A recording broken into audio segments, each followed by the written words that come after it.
Hi Karnam. It's a pleasure for us to be here with you today.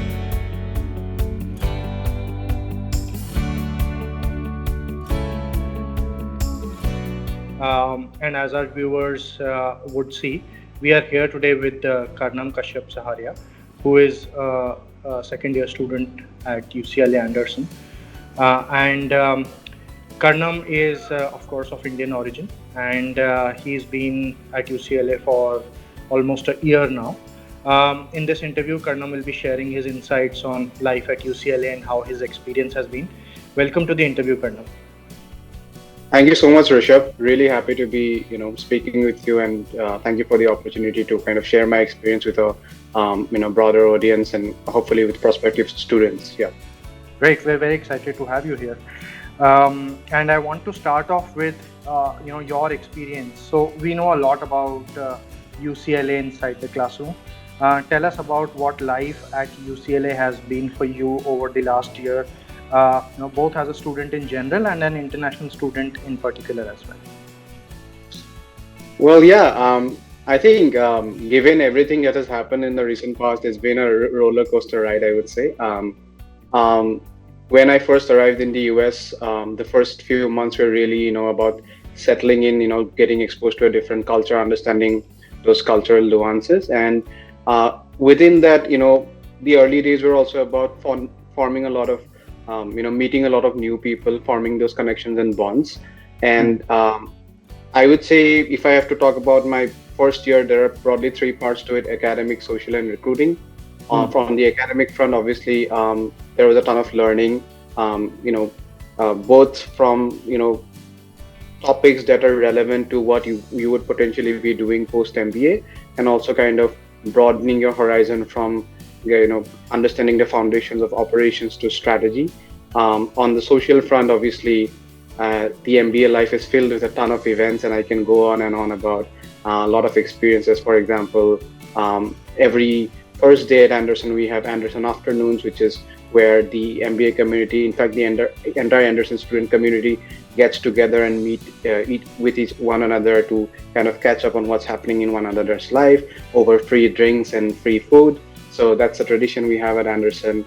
And then there are so many different social events that keep happening. And then on the recruiting front, really learning the nuances of recruiting in the US, how to network, how to position yourself as a candidate. And then also it's been a little bit of a roller coaster in the sense that in between, COVID happened. So towards the later part, it's been an adjustment. But if I have to sum up, it's been one of tremendous exposure, something I really, was looking forward to when I signed up for my MBA journey, and it has delivered on that front, and also getting, broadening my horizons and growing as an individual. So that's how I would sum up my, first year at Andersen. Okay, so tell us about some specific events, some specific experiences that you feel have been the most enjoyable or full of learning for you.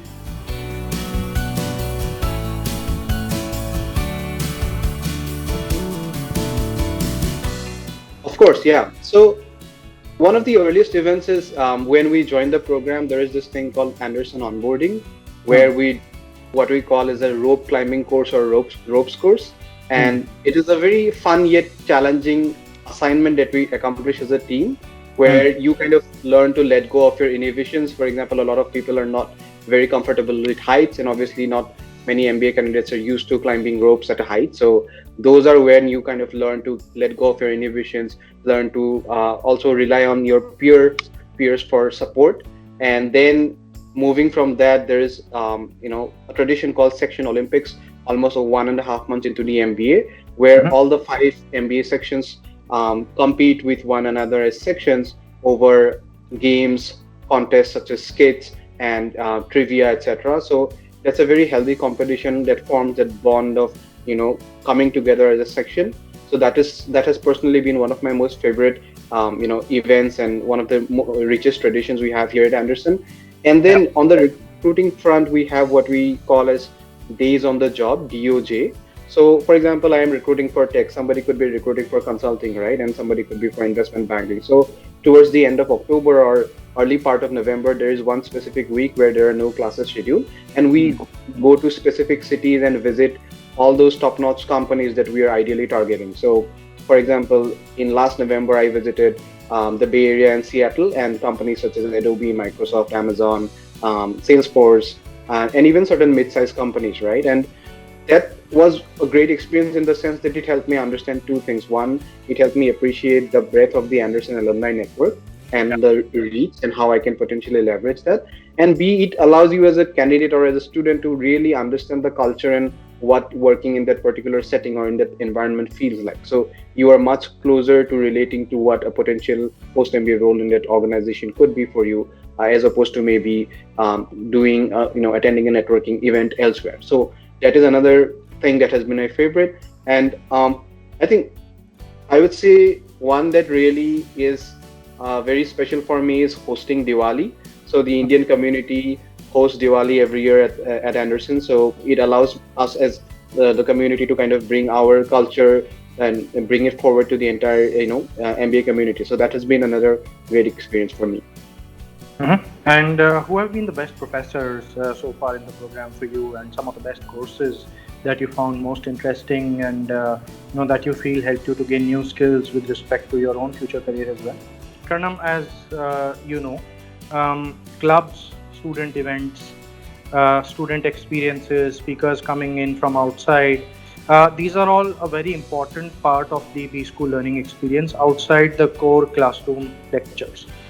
So what have been the best student club experiences, the learning you had from the community at UCLA?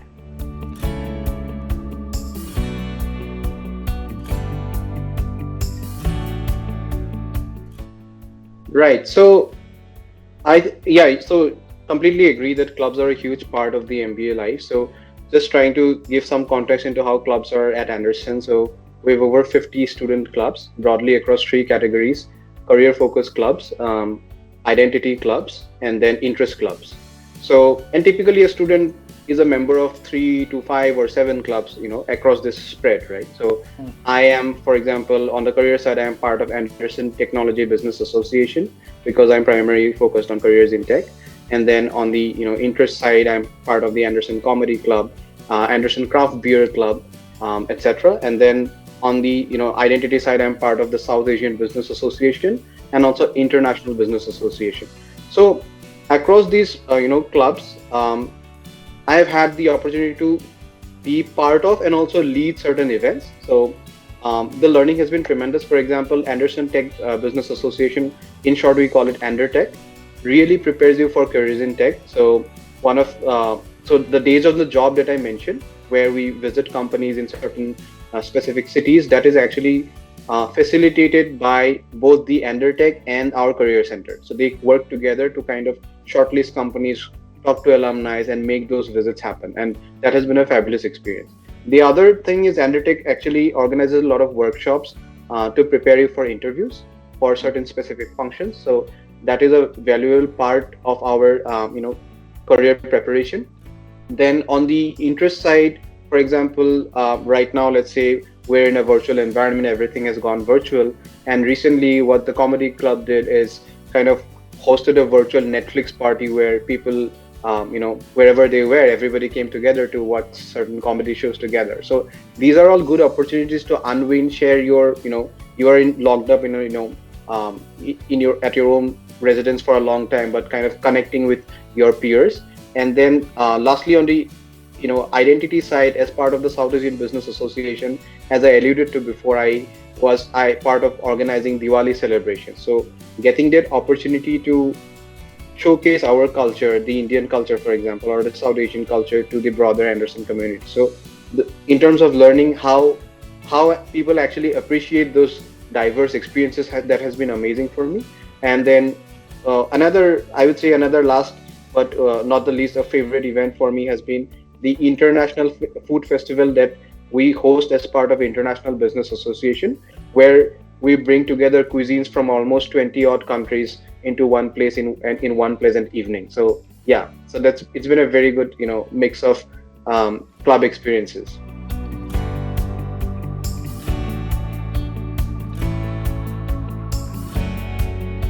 Yeah, so in terms of best professors, I would say three. Number one is Professor David Wessels. He teaches finance.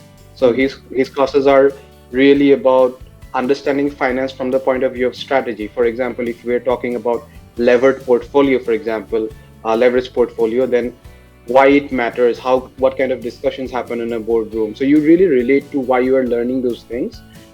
So that's why he's one of my favorites. The other is Professor Charles Corbett, who teaches operations. So one of the things very special about him is he really is able to break down even the simplest of concepts, even the complex of concepts into very simple terms. And the other is he's a gem of a person. Across the student community, he's recognized as a very very wonderful professor. And lastly, I would say Professor Jennifer Whitson, who teaches organizational behavior. So Professor Whitson's classes have this amazing combination of lectures, case methods, in-person exercises, and even certain games. For example, so organization behavior was one of the earliest courses I took, and one of the games we played was, as a team, we were part of a counter-terrorism agency to prevent a potential terrorist attack. And that exercise was all about how a team communicates with one another, shares information across different hierarchies, and makes decisions within a very constrained time, within the constraints of time and pressure. So the kind of learning you have within those courses, that's been amazing. And beyond these three, I think a couple of courses that I've really loved is, one is digital marketing analytics, and the other is customer assessment and analytics. So I'm trying to move into product management role post MBA. So, and that is a role where I'm currently doing my internship. So these are courses that are very relevant to the role that I'm pursuing. Yeah. Okay, and how's the experience been for you as an international student when it comes to, let's say, getting internships or applying for jobs, although it may be a little early for that. But as an international student, how have you found the opportunities and the possibilities?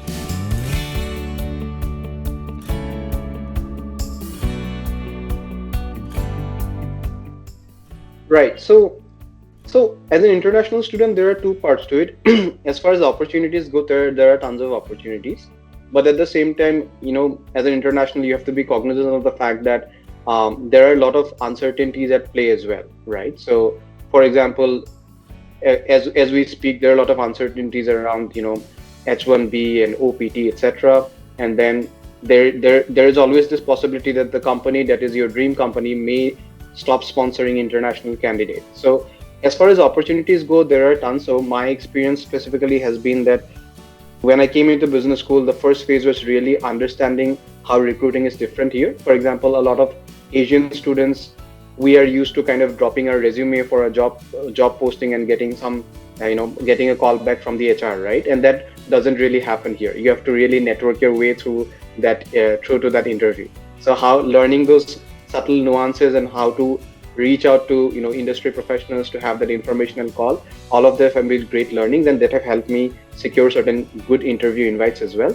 And the other part is also, in terms of the uncertainties, being open and flexible. So something that I really keep talking to other prospective students as well is that as an international, you have to be open and flexible because there are uncertainties. So even if my dream role or dream company is X, I should have a wider horizon and have Y and Z options as well, so that if certain uncertainties kind of hit on that plan A, then I have a plan B and plan C available with me.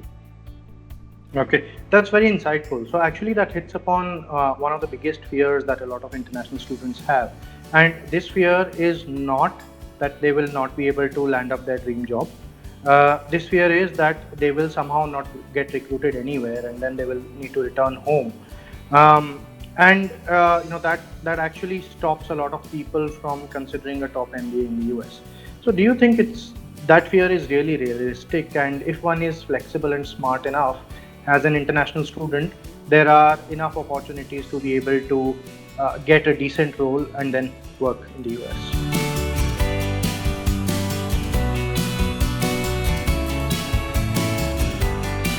Yeah, so I think that's a great question, Rishabh. I think I can really relate to it, and I acknowledge that fear because you are putting in a huge amount of investment in terms of time, money, everything, right? In moving away from your family and coming here, right? And those inhibitions are really I wouldn't say they're unfounded, but if you are coming to a top 20 MBA program, or even a top 25 for that matter, as far as my experience goes, and talking to people in other business schools, right? I think there's so many different opportunities. So one of the things we have in mind is that, okay, if I'm coming to a top 10, top 15 business school, my target company is a McKinsey or Microsoft or Amazon, right? And that should be the case. That's why we eventually, we decided to do an MBA.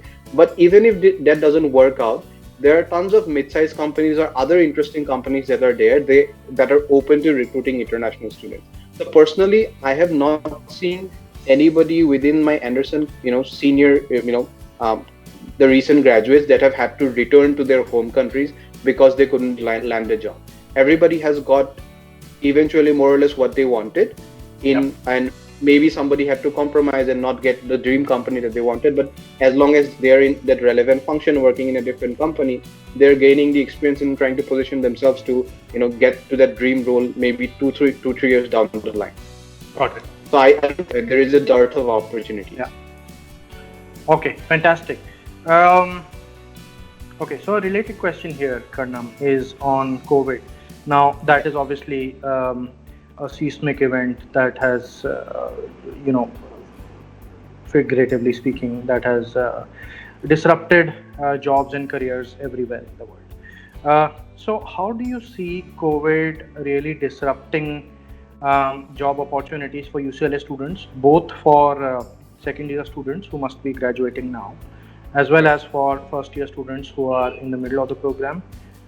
So how do you see that playing out? Are people still able to secure roles, and how does the landscape look like?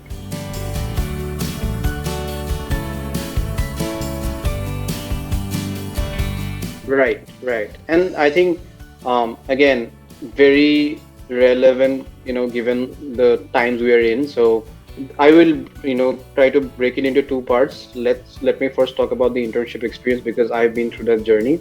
So the job market has been hit, no doubt. So, there has been cases where some of those internships have been rescinded, internship offers, and suddenly some of our classmates who were with a good offer are left without an internship, right? And they have to re-recruit for their internship.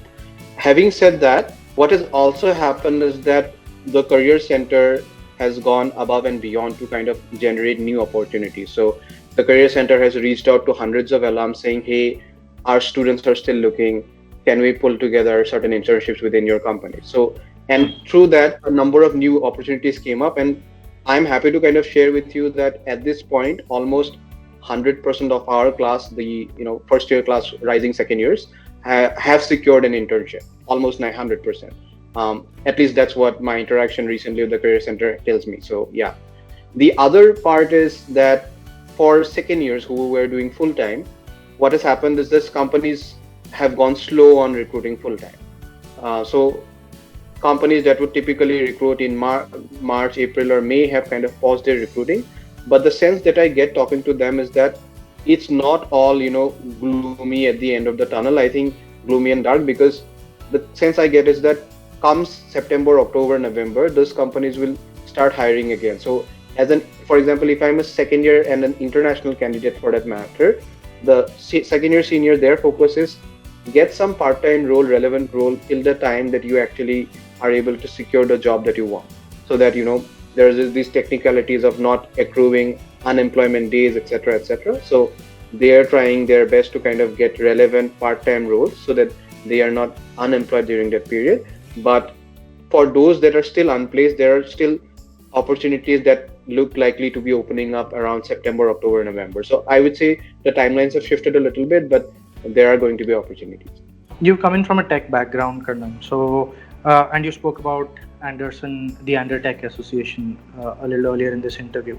So tell us about all the resources for technology at UCLA. The courses, the treks, the student club experiences, or anything else you feel has been relevant or has stood out as a point of learning or differentiation for you as you've gone about trying to build a career in technology at UCLA Andersen so far?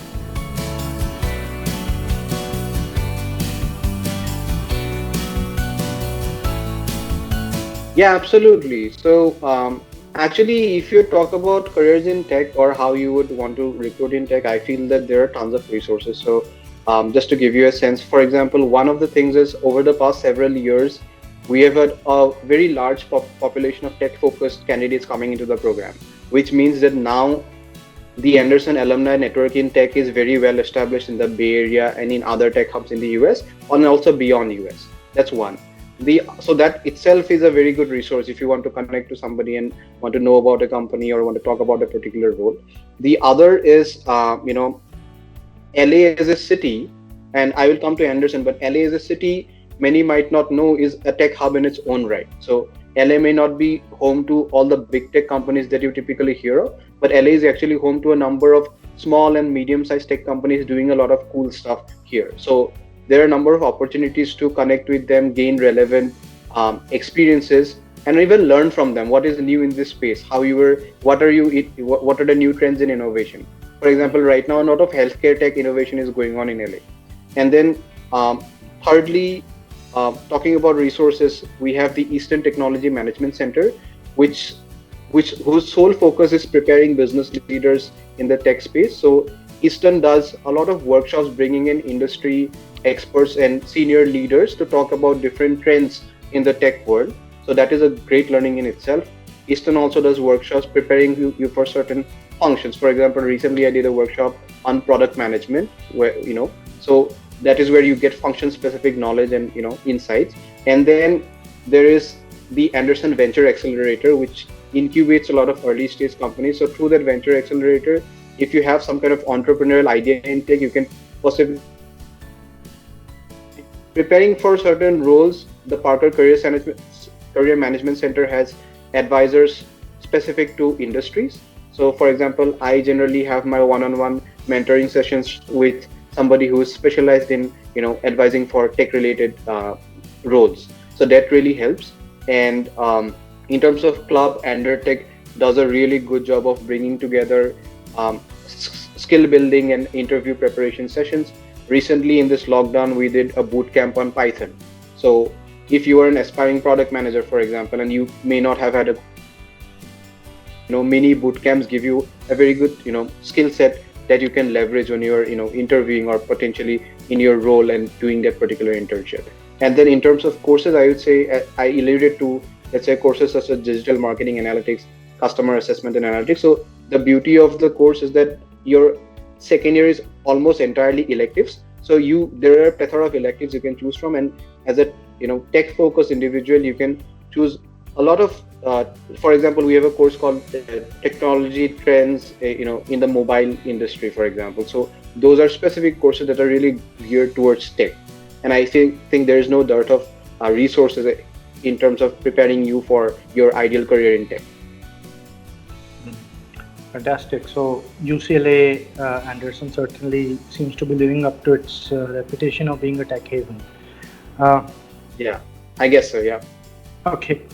Common qualities that go into successful applications to UCLA. What do you feel are the qualities that UCLA looks for, and any other tips or advice you would have for applicants in general, and again international applicants in particular applying to UCLA Andersen?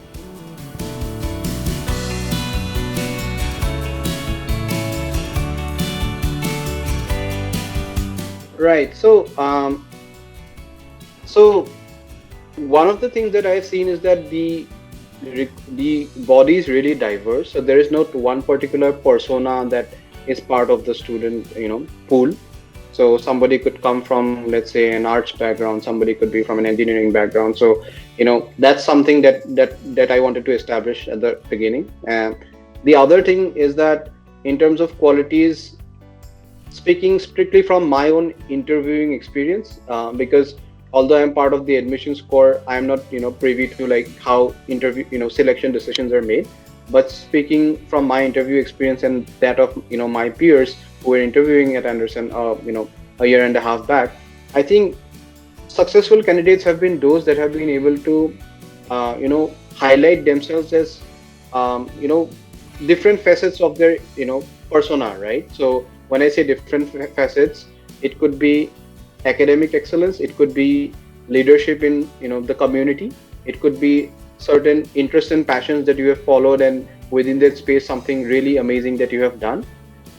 It could be justifying why this particular MBA really makes sense for you, and how this MBA is going to help you achieve what you want to do post MBA. So I think if I have to sum up, these are the core areas, that really comprise of a successful applicant. Show yourself as a whole individual, what you are about, what your passions are about, what drives you, and kind of try to make those unique points that make you, stand out as an individual. Maybe it's a certain hobby that you are pursuing where you are really good at, or maybe you have done something amazing for your community. So help the admissions team kind of learn about that, entire journey of yours. So that would be my advice. What is determining your, or rather giving you a very strong advantage in terms of your strength of candidacy. What I definitely believe though is that as an international candidate, our kind of benchmark does shift by 20-30 points. So maybe if a domestic candidate gets in with a similar profile at, let's say, a 700, probably that shifts to a 720 or 730 for us. So that is the reality for not just UCLA, but across most top business schools in the US. But having said that, I think you hit the nail on the head, that it's not just one metric, the GMAT score, but it's also that if you have done something extraordinary, something amazing, that itself has the that itself can be a strong differentiating factor in terms of trying to establish a strong candidacy. Mail us your resume now if you're looking for such career transformations. If you appreciate our video, then like and share it, and subscribe to our channel to know more about life at top MBA programs.